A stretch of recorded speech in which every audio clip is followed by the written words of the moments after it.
Wonderful to meet you. Thank you for taking a minute out today. The same. Feel the same. Thank you. You bet. So, as a transformational speaker and a coach, I want to begin our journey with 5 years ago, we were wrapping our heads around this pandemic. No one knew where it was going to go. Hopefully, we're better now out of it. But ultimately, how did you survive it, and how much of that time is reverberated into what you do now? Yeah, hopefully. That Yeah. that's the key word. Uh Hopefully, huh. hopefully things are better. For me, it was a fork in the road moment. So here I am. I've got this great job. I have worked my entire career to get to this, C-suite job, and I'm in charge of the sales for this $500 million brand. And it's like, yeah, we're going to take over the world and we're going to grow this thing. And my kids are happy, my husband's happy, we're living high on the hog, right? Life is great. We can do what we want when we want outside of work, which is a different story. Yeah. And then all of a sudden, in a heartbeat, everything comes to a screeching halt. And for me, I love to look at and learn from my experiences. Yeah. And immediately I thought something transformational is about to happen. I mean, aside from all the craziness of COVID, but I it really taught me that I have very little control, very, very little control. Uh, that at any point in time, everything that you think is real can be yanked right out from under you. So you better be very clear about what you align yourself with, what your goals are, and if they feed your soul. So I had found out that I had um, some false narratives in my life that were guiding me up until that point. And I also learned that now is always the time. Now is always the time.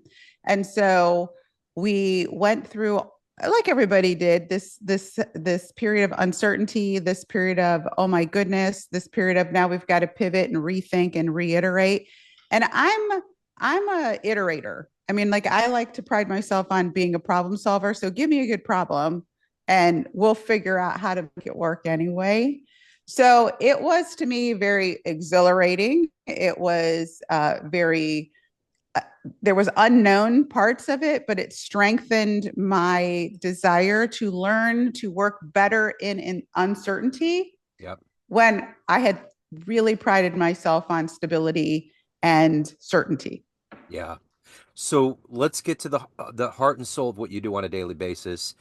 To do that, I want to put you in front of a bunch of kids. It's career day, Yeah. fifth graders, and one of the kids in the back of the room is like, "What do you do for a living?" How do you Yeah. answer them? I tell them that people that have businesses very often need emotional and strategic support because it's hard to make something out of nothing. It's hard to take something with a little bit of growth and make it a lot of bit of growth. And what I do is provide that emotional and strategic support. So I'm kind of like a business friend, Johnny. They can call me up and tell me what they're struggling with, and we'll talk and figure out the best way to get them where they want to go. What did you want to be when you were a kid? In the fifth grade, what was your dream life? The president. Oh, No joke. I okay. literally was like, I'm going to be the first female president. Yeah. On that topic, I don't want this to get political. I don't know what our hang up is. I really I don't get it. Yeah. Yeah. I will say there's a part of me that's like, okay, I need to get involved in politics because some of these some of these politicians are better at selling than others.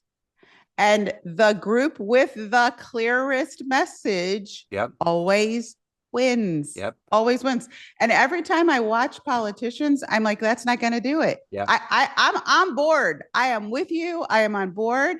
That message, not going to do it. So I feel like we got a little bit to work out there from a communication standpoint, to be You're totally right. completely honest. You're totally right. Yeah, Yeah. it can't be convoluted with all of these little like right angles and all of like a big geometry project. It's got to be Yes. two plus 2 equals Yes. 4. That's it. Yes. Yes. And here's the key thing, Joe.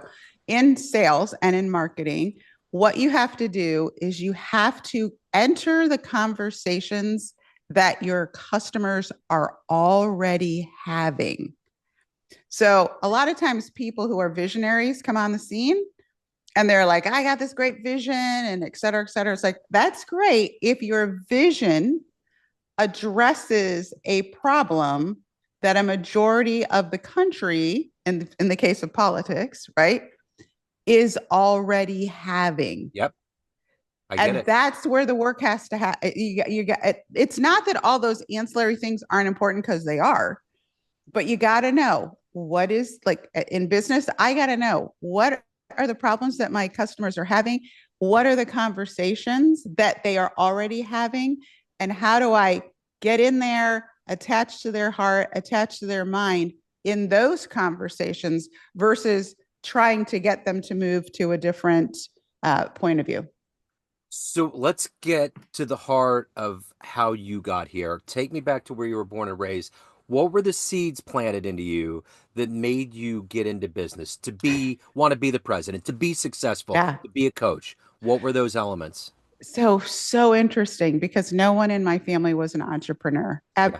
and even in business. So my parents grew up in the city. They grew up in New York. They grew up in pardon me, in families that uh, they were the first generation to go to college if they went to college. So my dad's family, his father came over and was like, you go to school. This is what you do in this country. You get in, you go to school, and that's the way to a better level of living.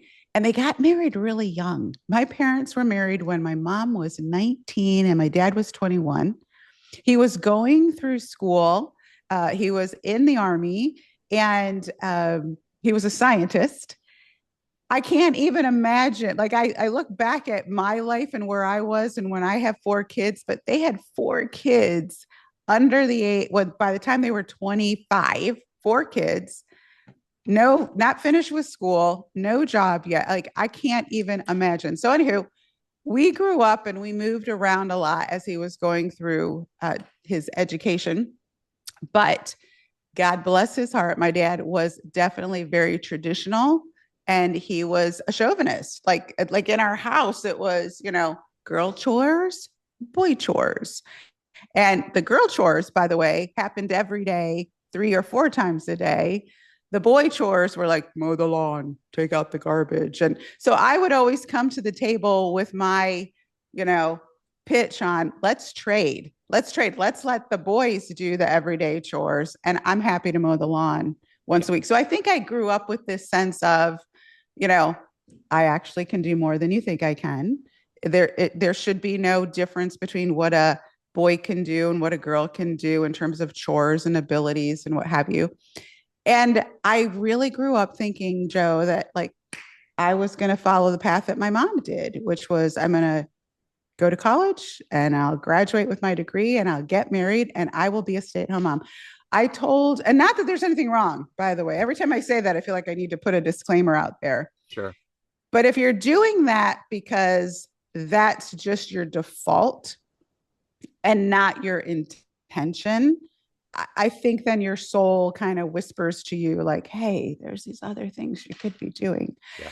And so my husband and I met after college, and we had a small side business. We both worked in corporate America. We had a small side business where we were trying to create some income to put a down payment on a house for our first house.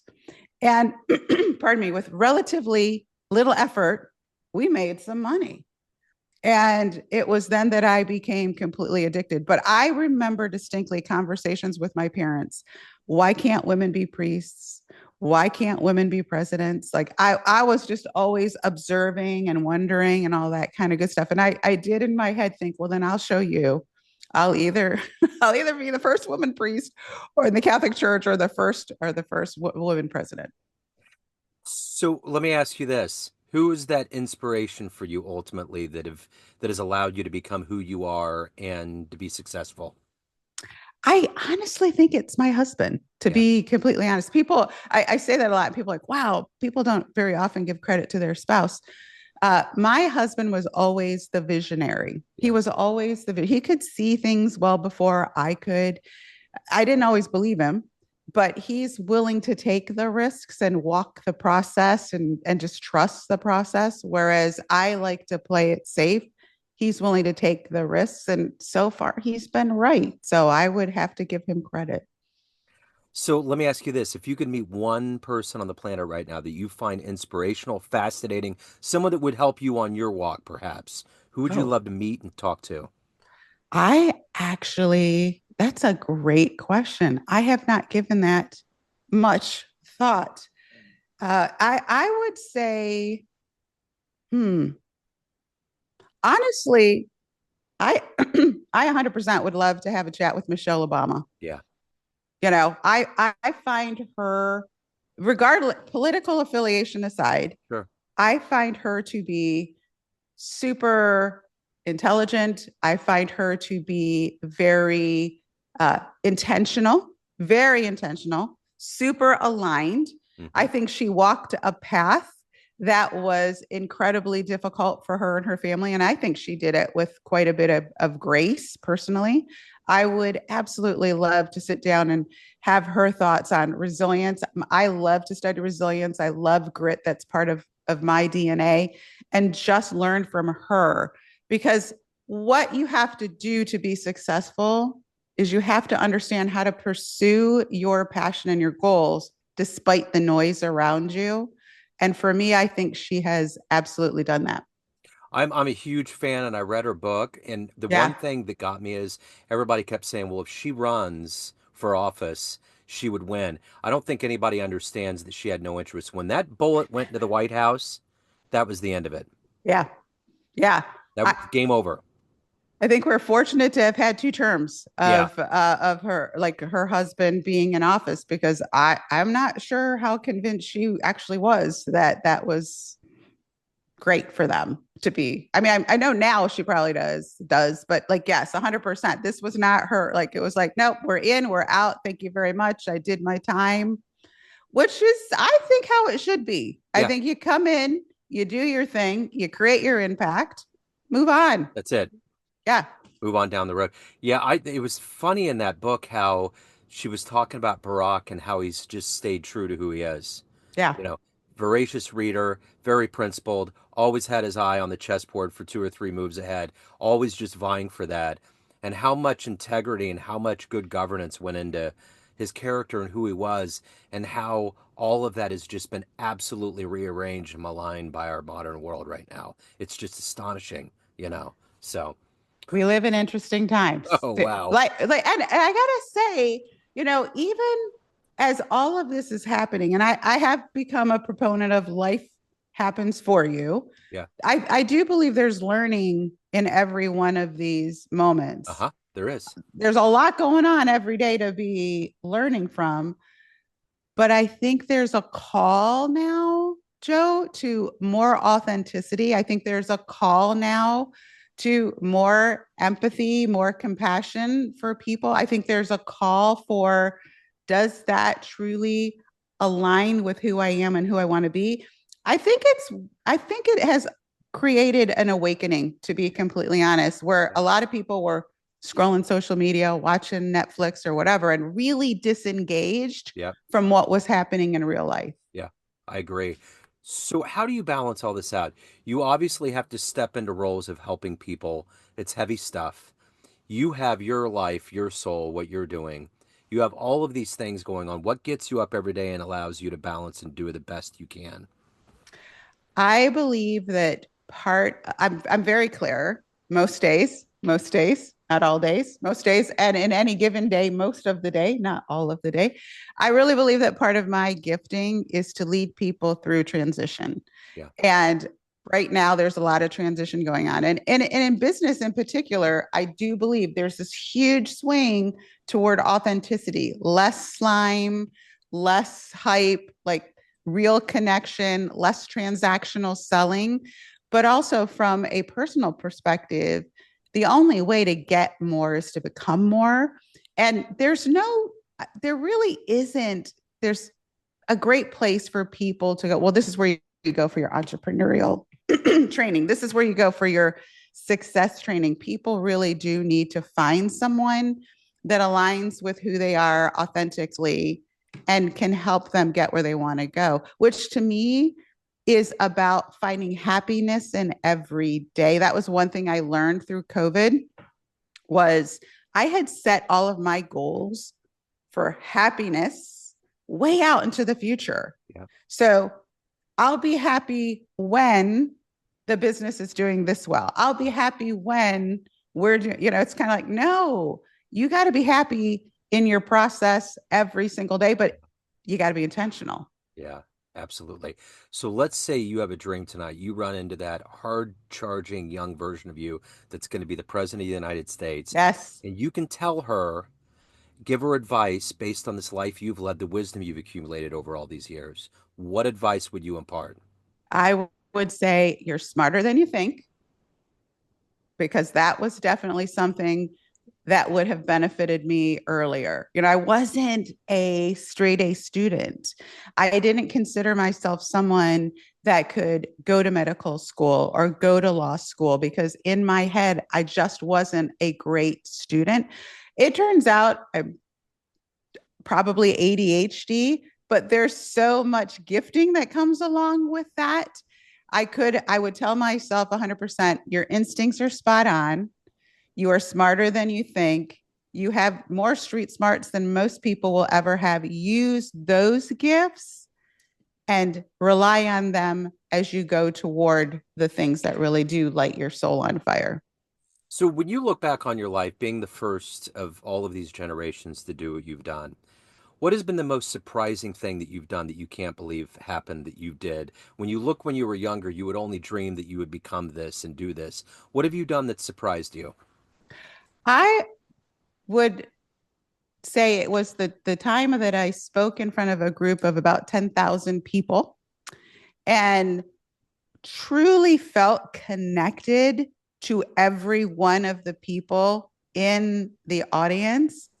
Got a standing ovation afterward and a line of people that just wanted to just tell me, like, you connected with me on a level that's going to change how I move forward.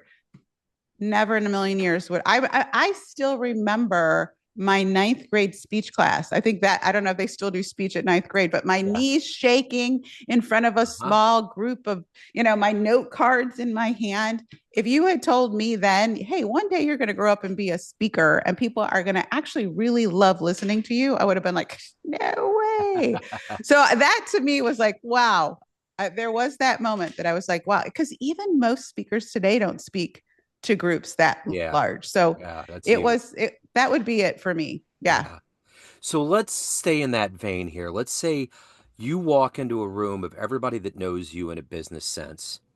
They've worked with you or they have some knowledge through being a colleague or a client, and you walk through that, swim through that sea of people and go up to a podium, and you get to tell them one fun fact, one fun story, one fun thing that will humanize you more to that group. What are you going to tell them?